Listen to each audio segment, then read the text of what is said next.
Hello dear students,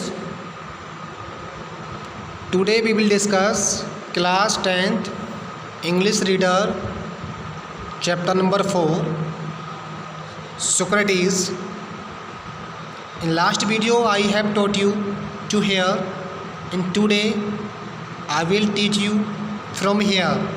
Okay students, open chapter number 4 and page number 31. Second paragraph. The men who were governing Athens summoned Socrates to appear before them and to stand his trial.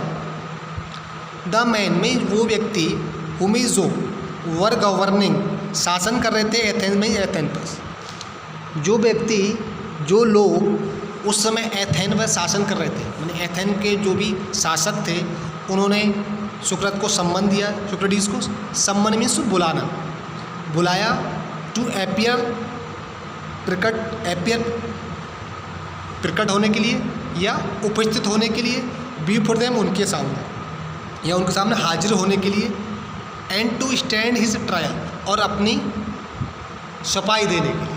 Trial में तो सफाई देना अपनी या अपने बारे में बताना। जो लोग एथेन पर शासन कर रहे थे उन लोगों ने सोक्रेटिस को अपने सामने उपस्थित होने के लिए और अपने बारे में सफाई देने के लिए बुलाया। हिज फ्रेंड्स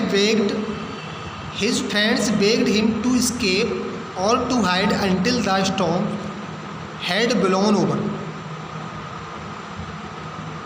हिज फ्रेंड्स उसके दोस्तों ने बेग में प्रार्थना की हिम मैंने उससे टू escape यहाँ से बच निकलो और टू हाइड या छिप जाओ अंटिल माई जब तक द स्टॉर्म तूफ़ान हैड ब्लोन ओवर, जब तक ये तूफ़ान ख़त्म न हो जाए। उसके दोस्तों ने उससे प्रार्थना की, बेग में होता प्रार्थना करना, बहुत ज़्यादा गुजारिश करना, टू escape में बच करना, कहीं छुप के भाग जाना और हाइड कहीं छिप जाना, अंटिल में जब तक द स्टॉर्म तूफ़ान हैड ब्लोन ओवर मतलब ख़त्म ना हो जाए।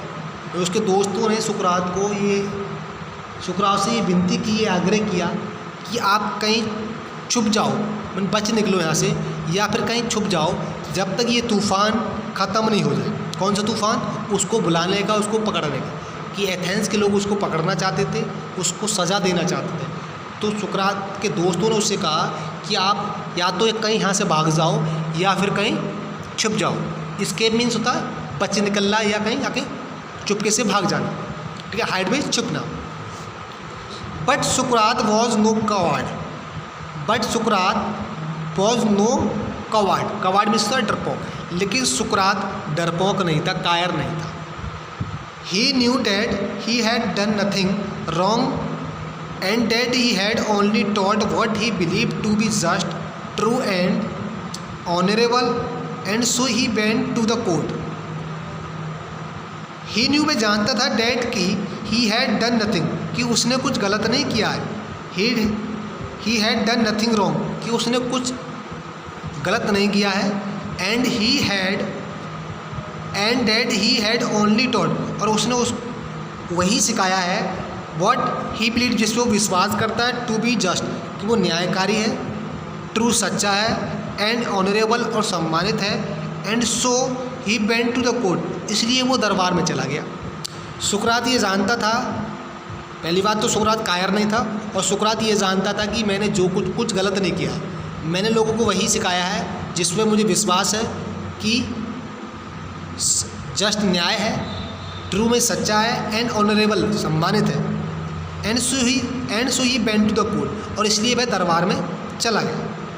हिज क्लॉथ्स उसके कपड़े and shoes were dusty and travel stain, his cloth उसके कपड़े एंड शूज और जूते वर डस्टी गंदे हो गए थे, एंड ट्रेवल स्टेन और ट्रेवल स्टेन मतलब यात्रा के दाग पड़ गए थे, यात्रा में चलते चलते धूल के दाग पड़ गए थे या कीचड़ लग गई थी, जो कुछ वटेवर। उसके कपड़े गंदे हो गए थे, कपड़े और जूते गंदे हो गए थे, धूल चढ़ गई थी और उनके कपड़ों पर जूते पर यात्रा के धब्बे लग गए थे। यात्रा मतलब कोई चीज़ नहीं है, हमें यात्रा में चलते चलते यात्रा करते करते किसी न किसी चीज़ की मिट्टी लग जाना या कुछ भी पत्ते लग जाना, मतलब यात्रा में चलते उसके कपड़ों पर धब्बे आ गए थे। But everyone knew that a noble heart beat under the shabby garment. But लेकिन everyone, हर कोई व्यक्ति, न्यू जानता था डैड की नोबल हार्ट, कि एक श्रेष्ठ दिल बीट धड़कता है, ए नोबल हार्ट बीट, एक महान दिल, एक श्रेष्ठ दिल धड़कता है अंडर द शेबी गारमेंट. शेबी गारमेंट गंदे कपड़ों के पीछे, जो गंदे कपड़े, फटे पुराने कपड़े पहने हुए हैं, इन सभी कपड़ों के अंदर एक श्रेष्ठ दिल धड़कता है, एक महान हृदय. और सभी व्यक्ति ये जानते थे कि इन गंदे कपड़ों के अंदर,